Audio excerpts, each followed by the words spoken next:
en cette vie, afin de régner pour toujours avec lui dans la vie d'après. Amen.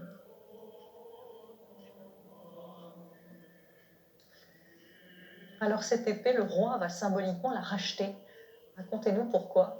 D'où vient cette tradition? Ça ressort du monde médiéval, mais nous est un soulagement. C'est à Dieu la justice ultime. Finalement, c'est bien Dieu qui sauve.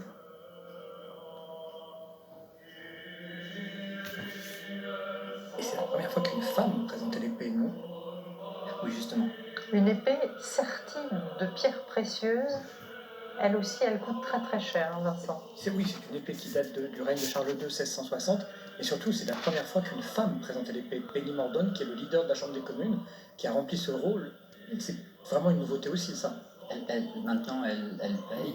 Voilà, elle paye, elle rachète pour le roi cette épée.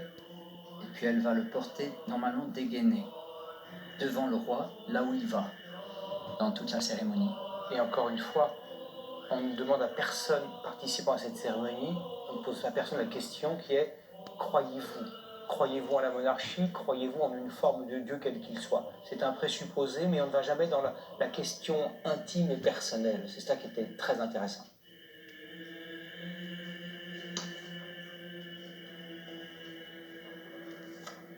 Maintenant, on arrive à l'investiture avec les armilles. Les bracelets, symbole de sagesse et de sincérité. Contrairement à la reine, le roi ne les portera pas. La reine Elisabeth les avait portés. Ils sont apportés par Lord Kamal, qui lui est de confession musulmane. Recevez les bracelets de sincérité et de sagesse, gage de la protection de Dieu qui vous entoure de toutes parts. Charles II, effectivement. Plutôt que celle de sa mère. Ah oui, celle de la reine avait été faite pour elle, je crois, spécialement. Je reconnais. Et alors on voit maintenant arriver la robe et l'étole royale. Et vous voyez également le prince de Galles, William, qui va aider son père à revêtir cette robe et cette étole.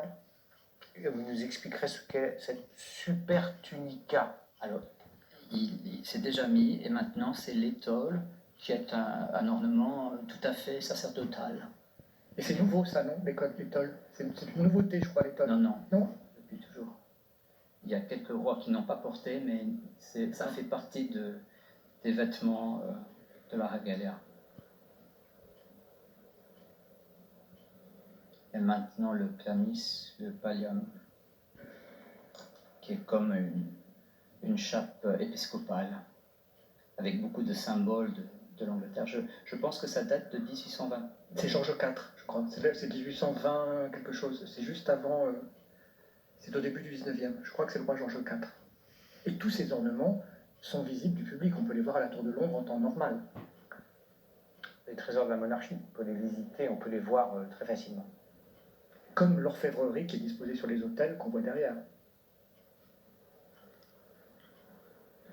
Donc il repasse. Et il y a pas de musique, pas de chœur, silence absolu, un rituel dans lequel chaque seconde, chaque mot, chaque repli de vêtements compte. Il va être offert, le roi maintenant, l'orbe. Recevez cette robe. Que le Seigneur vous revête de la robe, de la justice et des vêtements du salut.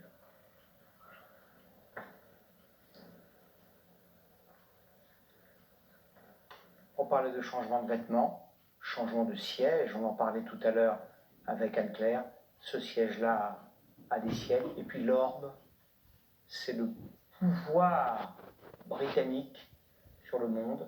Il y a, sur cette orbe qui est très ancienne, il y a 3 continents. À l'époque, on n'en connaissait que 3. Il va le tenir dans la main droite. Recevez cet orbe, placé sous la croix, et souvenez-vous toujours que les royaumes de ce monde sont les royaumes de notre Seigneur et de son Christ. On va maintenant lui présenter l'anneau qui est le signe de son engagement, de son mariage avec Dieu. L'anneau qui rappelle l'anneau des évêques.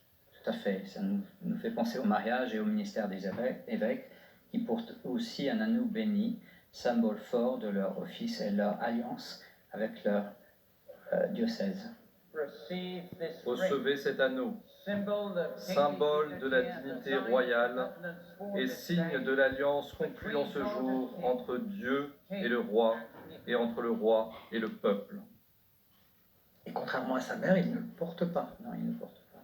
C'est porté par Lord Patel, qui est hindou et aussi membre du... Maintenant, le gant va lui être remis.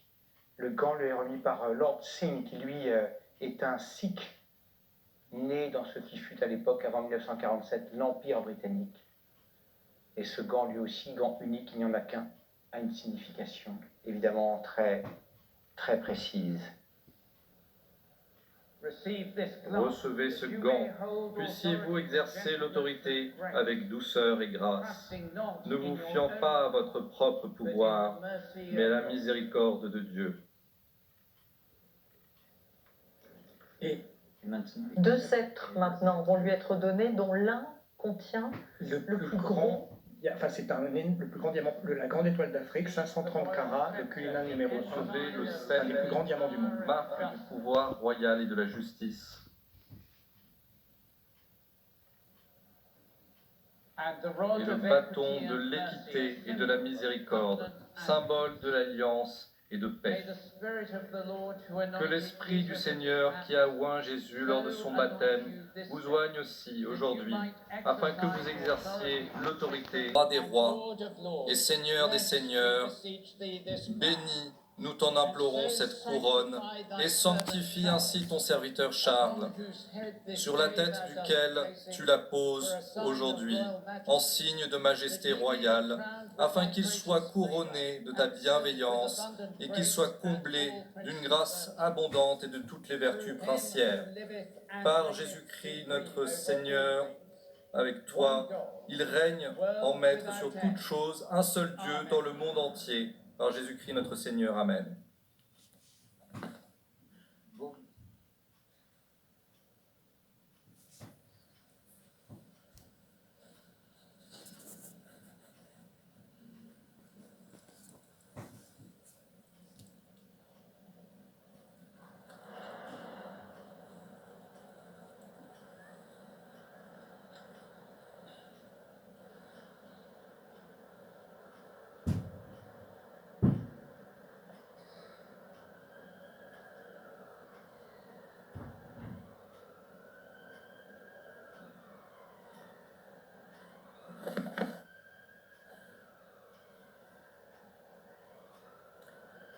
God save the King!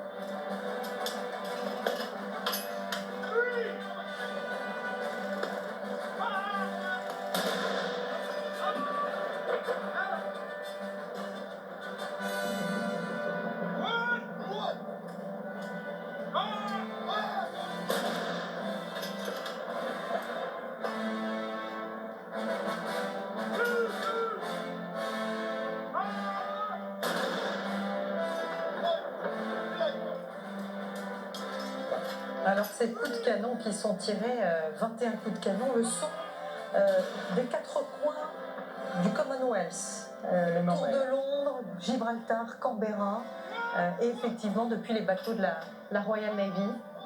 Et les cloches de Westminster vont également retentir pendant 2 minutes. Voilà, le roi Charles III est couronné, moment extrêmement solennel. Deuxième moment fort de cette matinée après l'onction, qui était un moment sacré.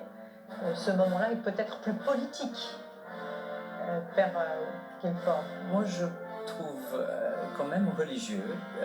C'est le moment visible de ce qui s'est passé spirituellement. Et aussi, la couronne de Saint-Édouard nous rappelle le Saint-Édouard qui est juste en dessous de où est le caméraman. Qui est enterré Oui, juste à côté. sous ce théâtre. Oui. Saint-Édouard, c'est évidemment Édouard le Confesseur. Et c'est très religieux aussi parce que vous avez vu, Il y a le cardinal archevêque, il y a l'archevêque catholique, il y a l'archevêque orthodoxe.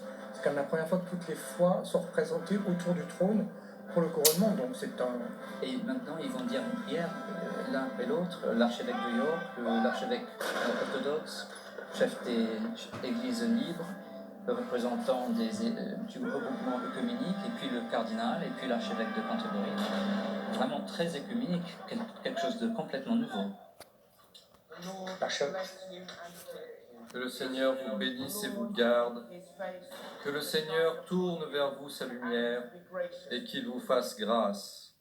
Le Seigneur lève sur vous sa lumière et vous offre sa paix. Que le Seigneur vous protège dans vos œuvres et fasse prospérer tous vos travaux en son nom. Que le Seigneur vous donne l'espoir et le bonheur, afin que vous puissiez inspirer tous vos peuples dans l'imitation de son amour immuable. Le Seigneur vous accorde que la sagesse et la connaissance soient la stabilité de votre époque et la crainte du Seigneur votre trésor.